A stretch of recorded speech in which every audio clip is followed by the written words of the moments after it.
তোমরা সবাই যেন বন্ধুরা আমি মহারাষ্ট্রের নাসিকে থাকি, এখানে যেন ঠান্ডা মোটে কমই হচ্ছে না, এত পরিমাণে ঠান্ডা। এত ঠান্ডা কিন্তু আমার একদমই ভালো লাগে না। আর এই দেখো আমরা কিন্তু বেরিয়ে পড়েছি, কোথায় যাচ্ছি একটু পরেই জানতে পেরে যাবে। আর এখন দেখো আমি কি করছি, এই যে বাচ্চাদের জন্য ক্যাডবেরির প্যাকেট থেকে ক্যাডবেরিটা খুলে দিচ্ছি, কেন কি ওরা তো ক্যাডবেরি খুলতে পারে না, আর আমি কিন্তু ক্যাডবেরি একদমই খাই না। তো আমার মেয়ে আমাকে বললো, মাম্মা তুমি কি খাবে একটু? আমি বললাম না, ওসব বেকারকার জিনিস আমি খাই না। বলে ভালোই হলো, আমরা তাহলে একটু বেশি করে পাবো। আর আমরা যে রাস্তা দিয়ে যাচ্ছি একটু গ্রামের রাস্তার থেকে, কেন কি আমরা যদি একদম মেন সিটির পরের থেকে যাই তাহলে আমাদের পৌঁছাতে বেশ খানিকটা সময় লাগবে। অতএব এই দেখো আমরা চলে এসেছি হসপিটালে। তোমাদের বলেই দিচ্ছি আজকে আমরা আসলাম হসপিটালে, কেন কি ডাক্তার আমাদের আসতেই বলেছে 3-4 দিন পরে। কেন আমার মেয়ের হাতটা দেখবে কেমন পজিশানে আছে। তো যথারীতি হসপিটালে এসেছি, আর এখন কিন্তু বিকেলবেলা 4:30 বেজে গেছে বিকাল। হসপিটাল মোটামুটি খালি, আমরা জেনে শুনে এসেছি, কেন কি এই সময়টা না হসপিটালে একটু ভিড় কম থাকে। বেশি তাড়াতাড়ি আসলে ওই সময় এত পরিমাণে ভিড় হয়, ডাক্তারও ঠিকঠাকভাবে কিন্তু দেখতে পারে না পেশেন্টকে। ওই জন্য জেনে বুঝে আমরা একটু দেরি করেই আসলাম। তো যথারীতি ডাক্তার দেখানো হয়ে গেছে, ডাক্তার বললো যে না পরে তোমাদের জানাচ্ছি। তারপরে আমরা আসলাম এই একটা দোকানে। এই যে এই বৌদির দোকানটাতে কত ধরনের চিপস চকলেট দেখতে পাচ্ছ, আমার মেয়েরা কিন্তু টানতে টানতে নিয়ে আসলো। নিচে চকলেট নিয়েছিস? কি কিনলি?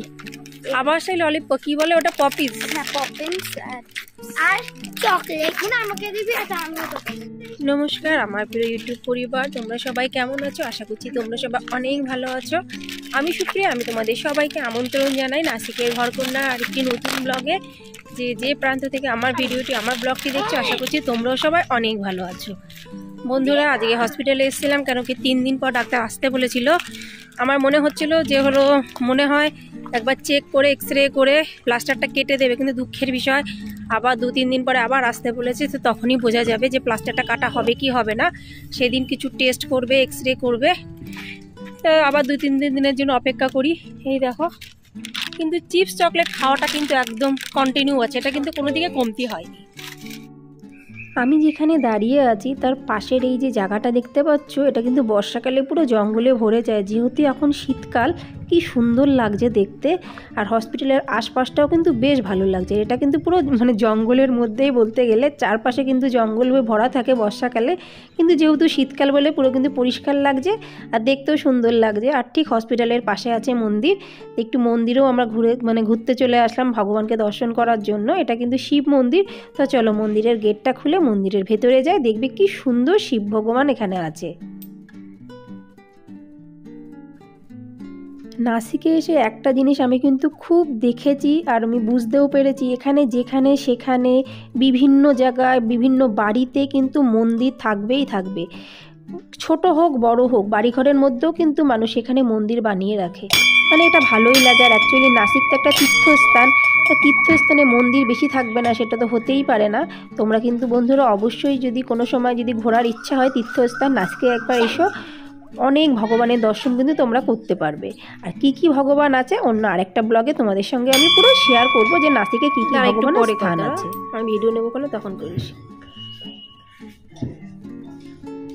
আমার তো পুজো করা হয়ে গেল, এবার আমার মেয়ে দুটি ঘন্টা বাজানোর চেষ্টা করছে। ছোটো মেয়েটি তো সেরকম পারলো না, কেন কি এর হাত পৌঁছাচ্ছে না আর এক হাতে তো ব্যথা।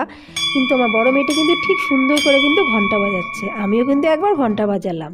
আর এবার আমি এসে গেছি একটু আরতি করতে। 3টে প্রদীপ এখানে জ্বলছে, আর এখানে যেই আসে একবার করে কিন্তু আরতি অবশ্যই করে। কেন কিছু কিছু এক জায়গার কিন্তু নিয়ম থাকে যে খালি হাতে যাওয়াটা উচিত না। আর আমি আসলাম আস্তে আস্তে, কিন্তু এক এক করে সব দর্শনার্থীরা আসছে ভগবানের কাছে। আর এই দেখো এখন চলে এসেছি গাড়ির মধ্যে। আমার মেয়েদের কিন্তু আবার চিপস চকলেট খাওয়াটা শুরু হয়ে গেছে। তোদের তো সব চিপস চকলেট ভালো লাগে, দুনিয়ার কত জিনিস।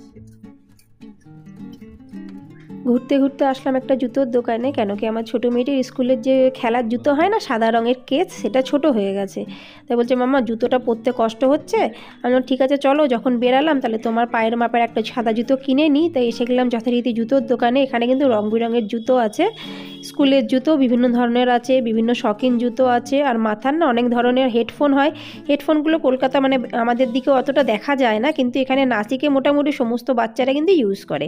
এটা কানে কিন্তু হাওয়া হাওয়া ঢুকতে পারে না। এটা যদি কানে লাগানো হয় হাওয়াটা একদমই যায় না। আমার মেয়েরাও কিন্তু এগুলো অনেক ইউজ করে, আর এখানে প্রায় বাচ্চাদের কাছেই কিন্তু এইগুলো আছে, অনেক সময় বড়রাও ইউজ করে। আর এই দেখো এবার আমরা লেগে পড়েছি জুতোর মাপ দেখতে, কিন্তু আমার মেয়ের যে পায়ের সাইজটা, যে সাইজে জুতো বের করছে হয় ছোট হচ্ছে নাহলে বড় হচ্ছে, একদম ঠিকঠাক সাইজে কিন্তু জুতোটা পাচ্ছি না। তা যাই হোক জুতোটা নেওয়া হলো না। তারপরে আমরা যাচ্ছি ফুল কিনতে, কেন কি ঘরে ঠাকুরের পুজোর জন্য না একটুও ফুল নেই। তাই ভাবলাম যখন এই বাজারে আসলাম তাহলে ঠাকুর পুজোর একটু ফুল কিনে নিই। দেখো আমি কিন্তু 20 টাকার ফুল কিনেছি, পুরো ব্যাগ ভর্তি করে কিন্তু ফুল দিয়েছে।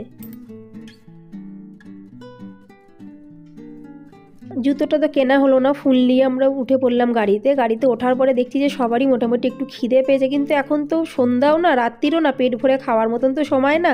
তা কি খাবো, একমাত্র আমিই চা খাই, কিন্তু যে হোটেলটা দেখলাম খোলা আছে সেই হোটেলে চা কফি কিছুই না, এখানে হলো অন্য ধরনের চাউমিন, নুডলস, স্যান্ডউইচ এইসব ধরনের টুকটাক খাবার পাওয়া যায়। তা যথারীতি আমরা চাউমিন অর্ডার দিলাম। তা চাউমিনটা এমন থাকবে, বেশি ঝালও হবে না আবার বেশি তেলও হবে না। তা যথারীতি দাদা বললো ঠিক আছে আমরা এরকমই বানিয়ে দিচ্ছি। তা যেরকম অর্ডার দিচ্ছি সেরকমই বানিয়ে দিয়েছি। এই হোটেলটাতে কিন্তু আমরা বেশ মাঝে মাঝেই আসি, এটা একটা বাঙালি হোটেল, ওই জন্য দাদা জানে যে আমরা কেমন ধরনের খাবার খাবো। হোটেলটা কিন্তু খুব সুন্দর করে সাজানো, দেখো কত বড় কিন্তু গাছগাছালি করা আছে, সুন্দর করে কিন্তু ডেকোরেশন করা আছে। এই জন্য ডেকোরেশনগুলোকে তোমাদের না দেখিয়ে কিন্তু আমি পারলাম না। আর এই হোটেলটা সবসময় বেশ শান্ত শান্ত পরিবেশ থাকে, বেশ ভালো লাগে। আমার মেয়ে দুটি বলছে মাম্মা শুধু কি চাউমিন খাবো না, তার সাথে অন্য কিছু খাবো? আমি বলছি একদমই না, শুধুই চাউমিন। আর এই যে এসে গেছে ভেজ চাউমিন। চাউমিনের মধ্যে ডিম কিন্তু হয়, কিন্তু আমি না বাইরে গিয়ে চাউমিনের মধ্যে ডিম খাওয়াটা খুব একটা পছন্দ করি না, ওই জন্য শুধু সিম্পল ভেজ চাউমিন কম মশলা কম তেলের বানিয়ে দিয়েছে। খুব সুন্দর লাগে কিন্তু খেতে। কিন্তু এই যে মশলা তো পাবেই পাবে লঙ্কার গুঁড়োর, সেগুলো তো আমরা একদমই খাবো না, কিন্তু যেহেতু ওরা দিয়েছে তাই তোমাদের দেখানোর জন্য কিন্তু আমি একবার দেখাচ্ছি। সবাই আমরা কিন্তু চাউমিন খাওয়ার জন্য বসে গেছি, কিন্তু আমার মেয়েরা বলছে মাম্মা এর সাথে কি অন্য কিছু আর পাওয়া যাবে? কিন্তু আমি বলে যাচ্ছি এর সাথে অন্য কিছু পাওয়া যাবে না, চাউমিন খেয়ে এবার চলো ঘরের দিকে।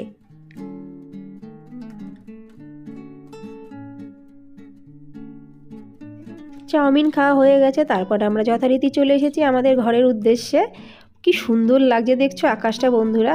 আর এই দেখো ঘরে এসে হাত মুখ ধুয়েই কিন্তু আমি সন্ধে দেওয়ার জন্য চলে এসেছি, কেন কি সন্ধ্যের সময় ঘরে সন্ধে দেওয়া হবে না সেটা কি কখনো হয়? আর এই যে আমার ছোট্ট একটু ঠাকুর ঘর তোমাদেরকে একটু দেখালাম। তারপরে এই যে তুলসীতলায় সন্ধে দিতে আসছি। তুলসীতলাও কিন্তু এখানে প্রচুর বিভিন্ন ধরনের ডিজাইনের পাওয়া যায়। তা আমি একদম আমার ঘরে কিন্তু একটা সুন্দর ছোট্ট দেখে তুলসীতলা কিন্তু করেছি, মানে তুলসী মঞ্চ। তো 2 জায়গায় আমার সন্ধে লাগানো হয়ে গেছে, কিন্তু আমার কিন্তু চা খাওয়া হয়নি। তা ভাবছি প্রথমে কি করব, আসার সময় একটু দুধও নিয়ে আসলাম, তো দুধটা গরম করতে বসিয়ে দিলাম, আর এক পাশে বসিয়ে দেবো চা।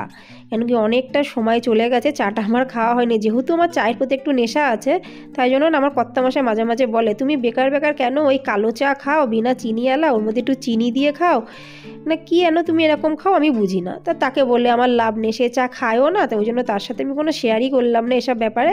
তা আমি বসে পড়লাম একটু চা খেতে, কিন্তু আমার মেয়েরা কিন্তু পড়তে বসে গেছে।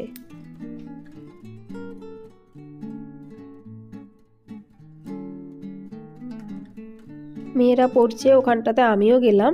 কেন কি পরীক্ষা চলছে, তো আমার কর্তামশাই পড়াচ্ছে আমার বড় মেয়েটিকে, আর আমি পড়াচ্ছি আমার ছোট মেয়েটিকে। দুইজনে মিলেমিশে পড়ালে কিন্তু তাড়াতাড়ি পড়াটাও হয়ে যায়, আর একজনের পরে বেশি চাপও আসে না।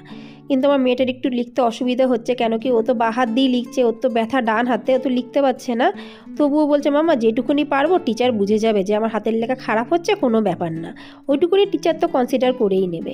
তাই বললাম ঠিক আছে, তা তুমি বাঁ হাত দিয়েই লেখো। আর এই দেখো বন্ধুরা তোমাদের আমি দেখাচ্ছি আমার মেয়ের বাঁ হাতের লেখাটা খুব একটা খারাপ না, কিন্তু টিচার বুঝে ফেলবে, কোনো অসুবিধা নেই। আর এই যে আমার বড় মেয়েটি পড়ছে, তার ইংলিশ কালকে পরীক্ষা আছে, আর আমার ছোটো মেয়ের হলো কালকে অঙ্কের পরীক্ষা। এখন প্রায় 9:30 বেজে গেছে বন্ধুরা, তাড়াতাড়ি আমি এসে গেছি আটা মাখতে। সময় যে কিভাবে চলে যাচ্ছে, আমি সময়ের পেছনে দৌড়াচ্ছি, সময় কিন্তু আমার জন্য দাঁড়াচ্ছে না। আমি জন্য একের পর এক লেগেই পড়েছি, এরপরে ওই করতে হবে, ওর পরে তাই করতে হবে। নিজের জন্য সময় বের করার মতন সময় জন্য আমার কাছে একদমই নেই। তারপরে আরেকটু সময় দিতে হচ্ছে আমার ছোট্ট মেয়েটিকে, সে তো সেরকম কিছু করতে পারছে না, তাকে যদি আমি করে না দিই কে করে দেবে, আমাকে তো করতেই হবে। ওই জন্য আমি কিন্তু হাসতে হাসতে আমার মেয়েদের কাজগুলো কিন্তু সবই করে দিই। ভিডিও দেখলে তোমরা বুঝতেই পেরে যাও, মা হয়ে যদি এইটুকুনি না করি তাহলে কিসের মা। আমার মেয়ের ব্যথার থেকে আমার বেশি কষ্ট হচ্ছে, কেন কি সে তো কিছু করতে পারছে না, কিন্তু আমি শুধু ভাবছি ঠাকুরকে ডাকছি, হে ঠাকুর কখন আমার মেয়েটির হাতটা ঠিক হয়ে যাবে। ও কিন্তু অনেক ব্যথা হচ্ছে, ওর হাতের মধ্যে কিন্তু চুলকাচ্ছে, কুচকুচ করছে। আমি বলছি চুলকাস না বাবা, চুলকালে আরও বেশি ব্যথা করবে, কিন্তু বাচ্চা মানুষ সে কি আর কথা শুনতে পায়? তো মানে বুঝলেও ও তো বুঝতে পারবে না, কিন্তু আমি তো বুঝতে পারছি যে হাতের মধ্যে কতটা পরিমাণে কষ্ট হচ্ছে। সে যাই হোক, কিন্তু ওকে আমি বুঝতে দিচ্ছি না কোনো কিছু, হাসতে হাসতে সব কিছু উড়িয়ে দিচ্ছি। তা আমার রুটি করা হয়ে গেল, আজকে রাতে রুটি খাবো। আর আমি ফুলকপি আলুর তরকারি যাওয়ার সময় করে রেখে গেছিলাম, এই দেখো একদম কষা কষা ফুলকপি আলুর তরকারি আমি করেছিলাম দুপুরবেলাতেই, সেটাকে আর ভিডিওতে দেখাতে পারিনি বন্ধুরা তাড়াহুড়োর জন্য। তা এখন মেয়েরা পড়ছে, এখনও পড়া শেষ হয়নি, এখন আমি একটু মোবাইল চেক করছি, হোয়াটসঅ্যাপ চেক করছি, কে কী মেসেজ দিয়েছে না দিয়েছে, কী হচ্ছে কী চলছে দুনিয়াতে। কারণ আমরা যে যা করি না হোয়াটসঅ্যাপে আমরা বন্ধুবান্ধব সব আমরা একসাথে গল্পও করি, তাই মোটামুটি আমারও একটু টাইমটা পাস হয়ে যায়। এবার যথারীতি অনেক রাত্রির হয়ে গেল, আমি এবার সবাইকে দিয়ে দিচ্ছি খেতে। এই দেখো ফুলকপি আলুর কষা তরকারি আর তার সাথে রুটি।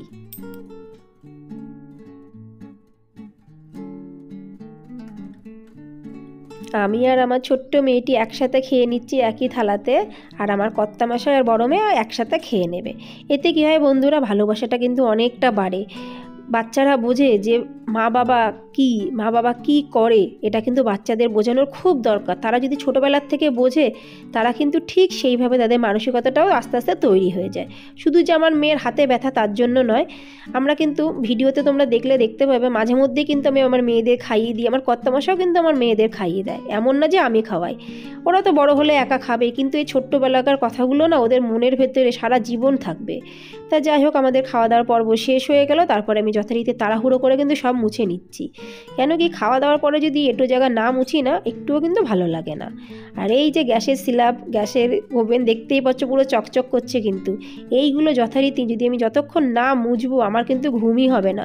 শরীরটা যদি একটু খারাপ হয় সেটা আলাদা ব্যাপার, যথারীতি শরীর এখন ঠিক আছে, যতটা সম্ভব কাজ কিন্তু আমি গুছিয়ে রাখি। কেন কি আমাকে সকালবেলায় কিন্তু 4:45টার সময় উঠতেই হয়, তখন এইসব করা আমার পক্ষে একদমই সম্ভব না। বাসন মাজা হয়ে গেছে, এখন শুধুমাত্র বাসনগুলোকে র্যাকে সাজিয়ে রাখছি। কেন কি এইগুলো তো ভিজা বাসন, এগুলো তো আমি এখন র্যাকেই রাখবো, আর কালকে সকালে এগুলোকে আমি নিজের জায়গায় তুলে দেবো, তখন তো বাসন শুকিয়ে যাবে, কোনো অসুবিধা হবে না। ভিজা বাসন বন্ধুরা কোনো সময় কিন্তু রাখবে না র্যাকে, নাহলে কিন্তু পচা একটা গন্ধ বেরাবে, সেটা মোটেই ভালো লাগে না বাসনের জন্য। তা যাই হোক, বাসনপত্র রাখা হয়ে গেছে। এখন আমার ছোট্ট মেয়েটি বলছে মাম্মা আমাকে একটু চুলটা আশ্রয় দাও না সুন্দর করে। তা আমি এসে গেছি চুল আশ্রানোর জন্য। তারপর আমার এসে গেলো আমার বড় মেয়েটি বলছে মাম্মা আমাকে একটু চুল আশ্রয় দাও।